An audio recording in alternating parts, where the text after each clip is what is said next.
you deserve credit for this, because I've done this article for like 3 or 4 years now. And this is like finally the year where it gained steam and entered the mainstream. But you were on board. You were one of like the first earliest adopters for the BellCow or bust phenomenon, like 2 years ago. 100%. I've always been BellCow or bust, and just having a brilliant fantasy mind like yourself.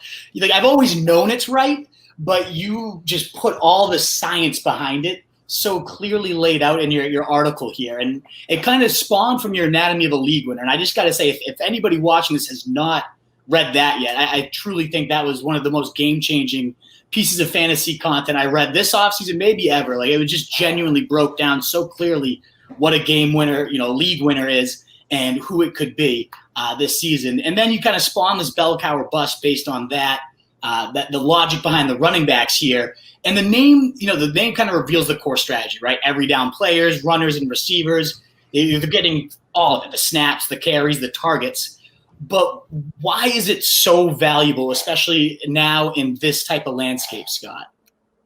Yeah, so I just wanted to say, when I was back at PFF, I had to write like 5 articles per week, and I just had no time to do anything, especially not these big, deep philosophical dives. So I was so excited to be able to do this, which ultimately turned out to be a 3-part series: Upside Wins Championships, then Anatomy of a League Winner, and then BellCow or bust, sort of, tying it all together and hammering home like the most important position and how to attack it. Really just dive deep into the metagame, which I haven't had a chance to do. And also Stathole Sports did a series on war, fantasy war.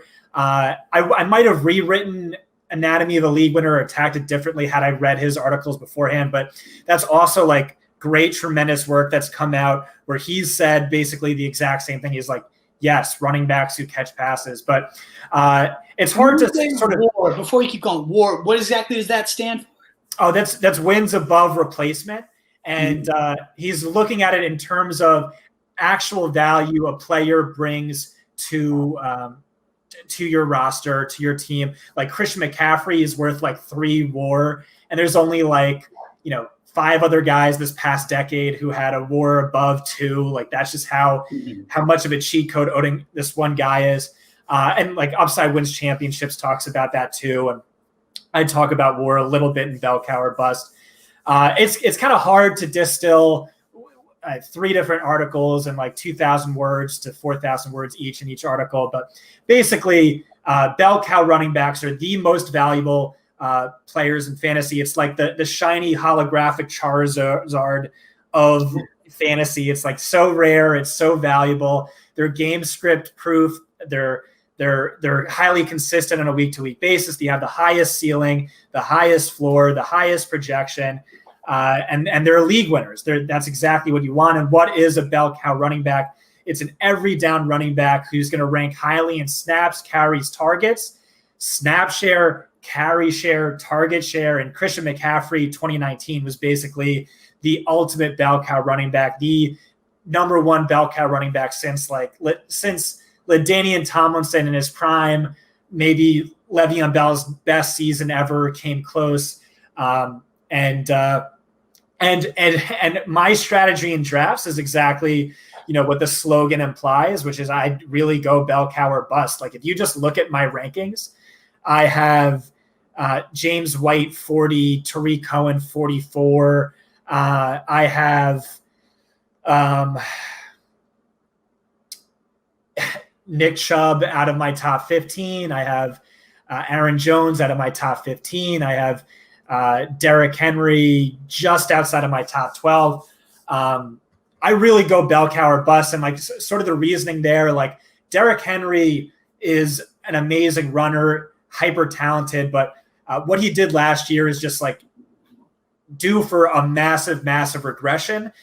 It was, by my data, like the second most efficient fantasy season of the past decade, due for a massive regression. Those seasons always regress heavily. I know he's a hyper talented running back. On top of that, he got, really good game scripts. So Tennessee won all these games we didn't expect them to win. What happens if Tennessee wins, 4 games this year, guess what? Derrick Henry is averaging 9.2 fantasy points per game in his losses. That's going to kill you. I don't know. It's always hard for me to kind of distill this, but it's just bell cow or bust.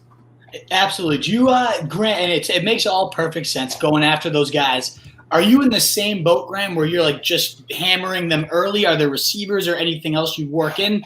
Are you as extreme about it as Scott is, or what's your kind of philosophy with this whole bell cow or bust theory? Yeah, so in general, I'm with Scott that I want running backs that don't come off the field in passing situations. I mean, I think that's really my whole strategy is like, I don't really want the backs that come off the field, but I take it a little bit differently. I build teams.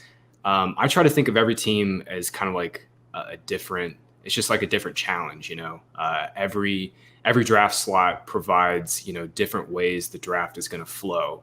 And I'm never going to go into a draft saying, hey, I don't want James White or Tariq Cohen on my teams, because there's certain instances where White and Cohen make a lot of sense as like an RB3 in PPR leagues. You kind of give yourself a floor. You know, if you draft J.K. Dobbins, for example, it might make a lot of sense to get a James White to kind of help you build up a floor early in the year where, you know, we're not so sure about J.K. Dobbins' usage.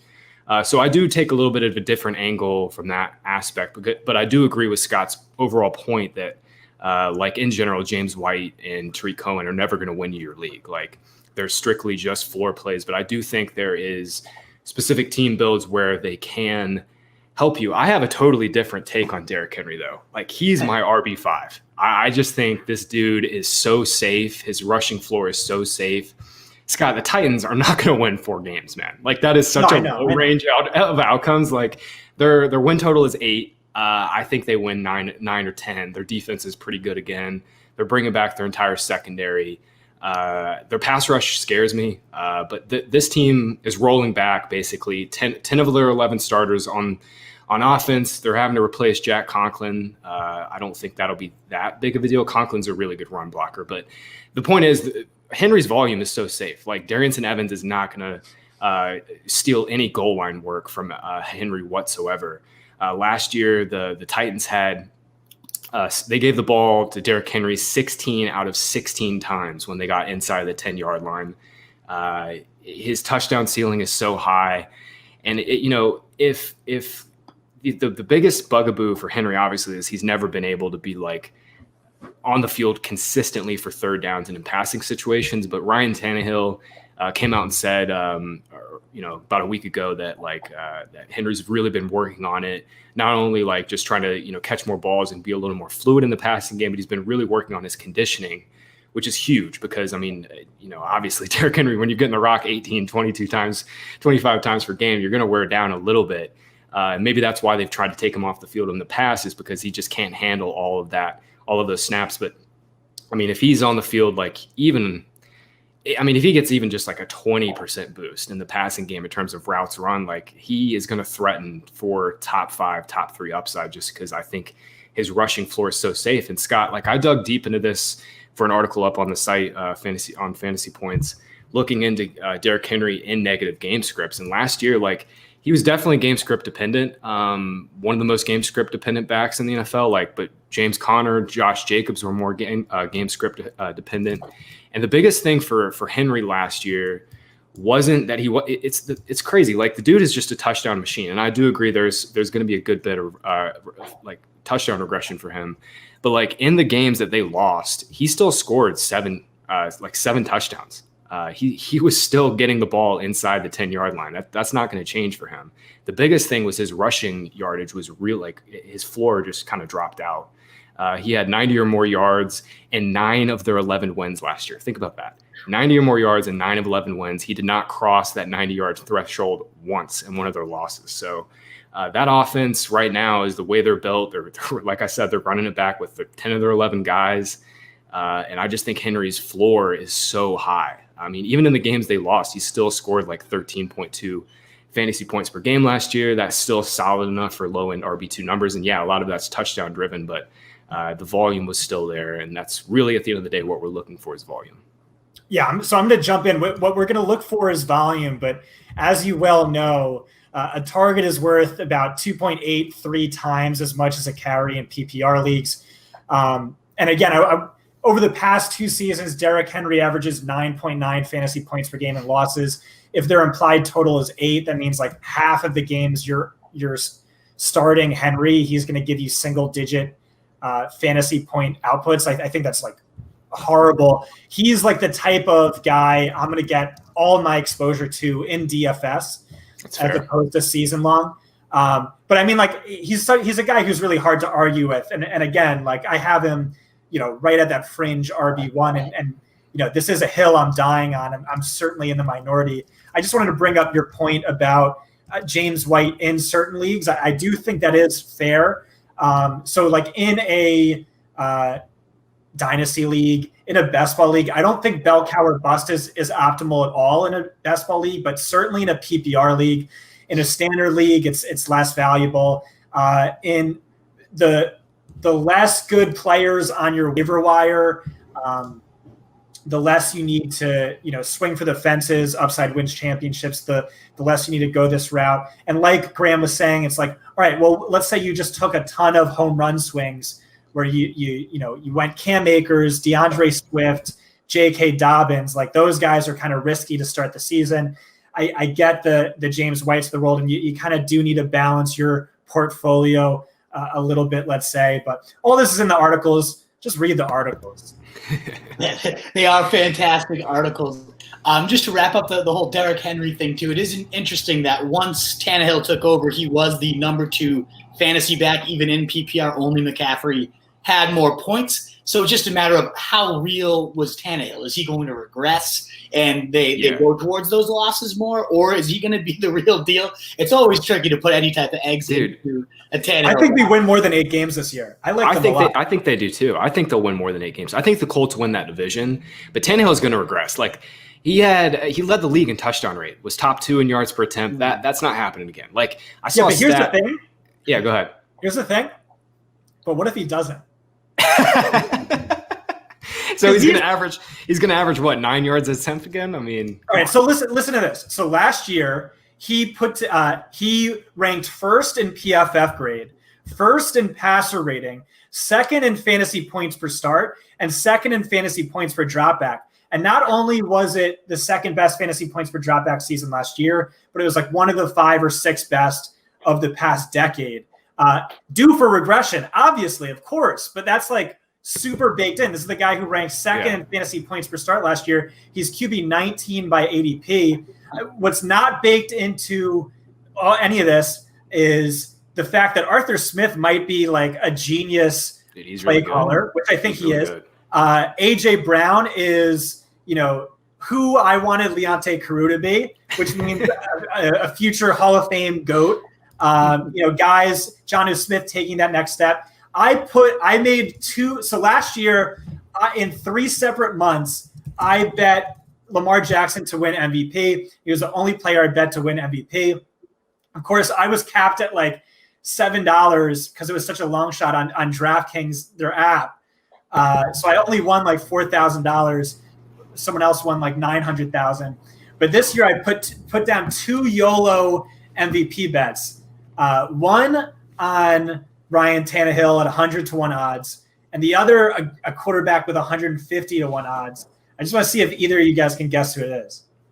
Well, one of them's obviously Tannehill. Yeah, that's what I just said. Yeah. I mean, yeah, one of them's obviously Tannehill. Who's the other though? Is it Teddy Bridge? No. Scott hates Teddy Bridge. I mean, I get that. Hey, that's actually the hedge on my guy. I said Joe Burrow.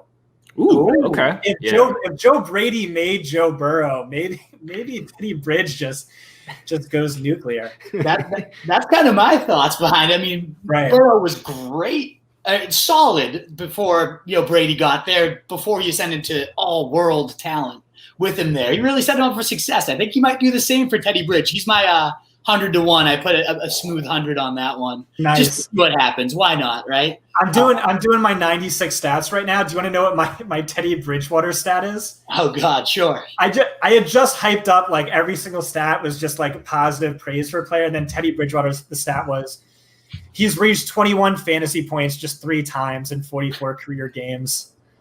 He hasn't been properly unlocked. That's my I know. I think he's better than his fantasy production. It's the perfect spot for him. It's the perfect spot for him. Perfect. Right. He's DJ free. Moore, yeah. He's free. He's free. He's got the Yak Monsters. We'll talk about him a little bit later with our favorite penny stocks. Did you have